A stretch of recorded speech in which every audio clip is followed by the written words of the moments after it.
ہمارے یہاں ایک فرقہ ہے وہ پیسے لیتے، مولوی پیسہ لیتا ہے اور مولوی پیسے لے کر کے جیسے کہ صدقۃ الفطر کی رقم 110 روپے ہے تو وہ صدقۃ الفطر کی رقم کے برابر یا اس سے بڑے.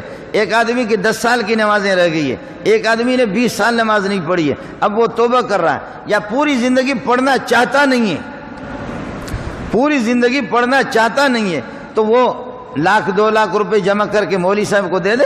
مولوی صاحب کہتے ہیں میں آپ کی طرف سے نماز پڑھ. یہ ہمارے ایک ہے، ہمارے پاکستان میں بھی ہے اور ایران میں، زیادہ تر ایران میں ہے. میں باقاعدہ میں اس مولوی کے پاس خود گیا ہوں، اس کی جگہ پر میں گیا، میری دعوت بھی ہوئی ہے، اس کی جگہ پر میری دعوت بھی. محمود مراشی وہ لوگوں سے پیسے لیتا تھا کہ بھائی آپ کی نمازیں میں پڑھوں گا. بھائی تو کتنوں کی نماز پڑھے گا؟ اس سے 10 لاکھ لیا، اس سے 5 لیا، اس سے 10 لاکھ. ظالم کے بچے تو کتنے لوگوں کے اگر 10 ہوں 20 ہوں اور جنہوں نے پوری زندگی نماز نہیں پڑھی ہے 10 لاکھ داخل کر دو، 20 لاکھ داخل کر دو تو وہ پیسے لیتے تھے.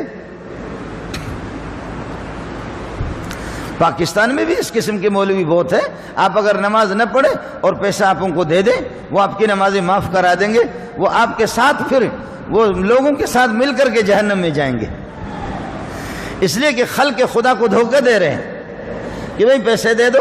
یاد رکھ لینا جب تو صحیح تندرست ہے، آپ نے 50 سال پہلے نماز نہیں پڑھی ہے، اب تبلیغ والوں کے ہاتھ پہ آپ نے توبہ کر لیا اور آپ کو اللہ سمجھ میں آ گیا، آپ کو محمد سمجھ میں آ گیا، آپ کو نماز سمجھ میں آ گئی، آپ کو قبر سمجھ میں آ گئی، آپ کو آخرت سمجھ میں آ گئی، اب اللہ کا خوف آپ کو لائق ہو گیا. آئندہ کے لیے اللہ آپ کو بزرگ بنا رہا ہے، آئندہ کے لیے آپ نمازیں پڑھ رہے ہیں، لیکن 50-60 سال آپ نے نہیں پڑھی ہے. یاد رکھ لے مولوی کے باپ کو بھی طاقت نہیں ان کو معاف کرائے، تو خود ایک ایک کر کے پڑھے گا، قضا کرے گا. مولوی معاف نہیں کر سکتا. وہ 50 سال کی نمازیں، 10 سال کی نمازیں اگر سنتیں نہ پڑھ سکے لیکن وتر اور فرائض کی قضا کرنی ہوگی، چاہے تو اپنی ناک رگڑ کر لے. مولوی نہیں، میرا نبی قربان جاؤں، میرے ماں باپ اس کے جوتیوں پہ قربان جائیں، ابو بکر عمر بھی آ جائیں اور وہ کہہ دے کہ آپ کی نمازوں کو ہم معاف کریں گے، نہیں ہوگا. میرے رب نے اس کی اجازت نہیں دی. باقی تو کسی مولوی کو پیسے دیتا ہے، تو سوچتا نہیں ہے کہ جس بزرگ کے قبر پہ تو جا رہا اور تو اپنی نمازیں معاف کرا رہا ہے، اس بزرگ نے تو اپنی نمازیں کسی بڑے بزرگ سے معاف نہیں کرائی، وہ زندگی بھر پڑھتا رہا. تو نے کبھی یہ نہیں سوچا کہ جس بزرگ سے جا کر کے تو اپنی نمازیں معاف کرا رہا ہے اس سے تو نماز معاف نہیں ہے. اس بزرگ سے بڑا بزرگ دنیا میں اور موجود ہے، اس بزرگ نے اپنی نمازیں ان سے معاف نہیں کرائی.